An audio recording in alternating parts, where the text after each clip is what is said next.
Break बाद स्वागत है आप सभी का। खबरों में बढ़ते हैं आगे। अगली खबर आपको बता रहे हैं, जहां मध्य प्रदेश के मुख्यमंत्री डॉक्टर मोहन यादव के अखंड भारत वाले बयान पर पाकिस्तान में हड़कंप मच गया है। पाकिस्तान विदेश मंत्रालय के प्रवक्ता ने बयान जारी कर विरोध जताया है, जिसमें अयोध्या में भगवान राम की प्राण प्रतिष्ठा के विरोध में भी बयान जारी किया है। पाक विदेश मंत्रालय ने यूपी के सीएम योगी के अखंड भारत के बयान पर भी नाराजगी जताई है।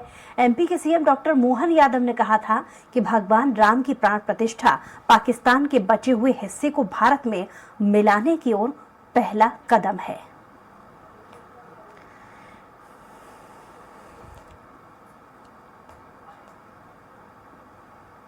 देखिए, पाकिस्तान लाख आपत्ति जताई। हम सब जानते हैं कि सिंध से जो विस्थापित लोग यहाँ आए, शरणार्थी आए, उसके पहले तो अखंड भारत था ही। तो ननकाना साहब सहित जो हमारे अपने अतीत के अखंड भारत के हिस्से अगर रहे, उनको लेकर के तो हमारे लिए आज भी हमारा राष्ट्रगान में हम पंजाब, सिंध, गुजरात, मराठा, सिंध को अलग थोड़ी छोड़ सकते। तो स्वाभाविक रूप से जब अयोध्या में भगवान श्री राम का मंदिर का एक तरह से प्राण प्रतिष्ठा हुई है और उस अवसर पर हमारा सांस्कृतिक अखंड भारत का सपना हजारों हजार साल से रहा है, तो कोई की आपत्ति करने से वो बात समाप्त तो नहीं हो जाएगी, वो तो अपनी जगह स्थायी रहेगी। खबर भोपाल से आपको बता रहे हैं, जहां सीएम मोहन यादव के बयान पर पाकिस्तान के विदेश मंत्रालय की आपत्ति पर कांग्रेस के मीडिया विभाग के अध्यक्ष के मिश्रा का बयान सामने आया। उन्होंने कहा कि भारत में अल्पसंख्यक सर्वाधिक सुरक्षित है। इतना ही नहीं, उन्होंने आगे कहा कि माननीय मुख्यमंत्री डॉक्टर मोहन यादव जी, कृपा कर आप अंतर्राष्ट्रीय मामलों में अपरिपक्व बयानबाजी करके शत्रु देशों को भारत की विदेश नीति में हस्तक्षेप करने का अवसर मत दीजिए। माननीय मोहन यादव जी के अखंड भारत और उसमें अफगानिस्तान तक को छूने की सीमा वाले बयान पर पड़ोसी मुल्क पाकिस्तान का बयान आना दुखद है। और यह भी सच है कि डॉक्टर मोहन यादव साहब मध्य प्रदेश के मुख्यमंत्री हैं, संयुक्त राष्ट्र संघ के महासचिव नहीं। उन्हें मध्य प्रदेश की सीमाओं में रहकर अपनी बात करनी चाहिए। जिस दिन यह बयान आया था, उस दिन भी हमने अपना रुख स्पष्ट किया था कि गृह मंत्री के नाते माननीय मुख्यमंत्री जी को मध्य प्रदेश की बिगड़ती कानून व्यवस्था पर ध्यान देना चाहिए। और ज्यादा बातचीत के लिए हमारे साथ अजय धवले जी, जो कि बीजेपी से प्रवक्ता हैं, फोन लाइन पर जुड़ गए हैं। बहुत स्वागत है आपका अजय जी। अजय जी, आपको आवाज मिल रही है? बहुत स्वागत है आपका। जी जी जी, जी नमस्ते, मेरी आवाज। हाँ। जी अजय जी, मेरा सवाल कि पाकिस्तान की आपत्ति पर कांग्रेस ने जो बयान दिया है, उससे आप कितना इत्तेफाक रखते हैं? देखिए, कांग्रेस की और पाकिस्तान का गठजोड़ तो ये देश से छुपा नहीं है। तो ये इसलिए इस आपत्ति, मुझे लगता है कि ये चर्चा योग्य आपत्ति ही नहीं है। रही बात माननीय मुख्यमंत्री डॉक्टर मोहन यादव जी के बयान की, तो डॉक्टर मोहन यादव जी ने स्पष्ट रूप से कहा था कि भारत का जो सभ्यता है, और ये सभ्यता भारत से अखंड भारत की सभ्यता रही है, क्योंकि सिविलाइजेशन में भी भारत से ही ये पाकिस्तान, अफगानिस्तान या जितने हिंदू कुश का ये सारा क्षेत्र था, ये भारत की सभ्यतागत रूप से जुड़ा हुआ क्षेत्र था। तो निश्चित रूप से राम जो राष्ट्र का प्रतीक है, वो सिर्फ भारत राष्ट्र का प्रतीक नहीं है, वो समूचे विश्व का प्रतीक। और मूलतः ये जो हमारा हिंदू कुश पर्वत के आजू बाजू का और सिंधु संस्कृति है, इस सिंधु संस्कृति का एक बड़ा आधार रहे।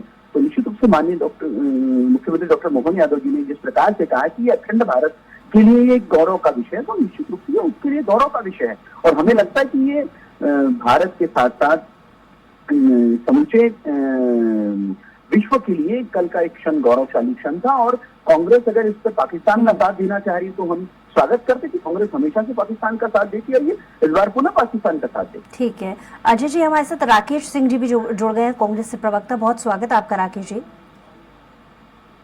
राकेश जी, सुन पा रहे हैं आप? जी जी, नमस्कार। बहुत स्वागत है आपका राकेश जी। मुझे लगता है आपने अभी तक अजय जी की बातों को सुना होगा, और बीजेपी अपने स्टैंड पर अलग क्लियर है, कांग्रेस इसको लेके पहले ही बयान दे चुकी है। आपकी क्या प्रतिक्रिया है अजय जी की बातों पर? देखिए, जिस तरह की बातें बोली जा रही हैं कि भगवान राम कल ही आए 22 जनवरी को, इससे पहले इस देश में भगवान राम नहीं थे। 500 साल से भगवान राम इस देश में उपलब्ध नहीं थे, मंदिर नहीं थे। यही एक विशेष मंदिर बना है, और वही मूर्ति जिसकी सालों से पूजा होती गई वो स्थापित की गई और एक नई मूर्ति लाके वहाँ स्थापित की गई। फिर ये धर्म का विषय है, मैं उसमें नहीं जाना चाह रहा, लेकिन अगर सिर्फ यही करने से रामराज आ जाएगा, ये भारतीय जनता पार्टी तो उनके उन्मादी लोग बोल रहे हैं। क्या भगवान राम की प्रतिमा स्थापित होने के बाद आज की तारीख में रामराज आ गया इस देश में? भ्रष्टाचार समाप्त हो गया, रोजगार मिलने लगता है? समस्या तो वही है।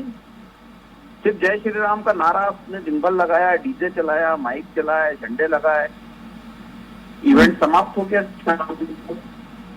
अब सब कुछ सामान्य हो गया, समस्याएं वहीं खड़ी हैं, देश वहीं खड़ा है।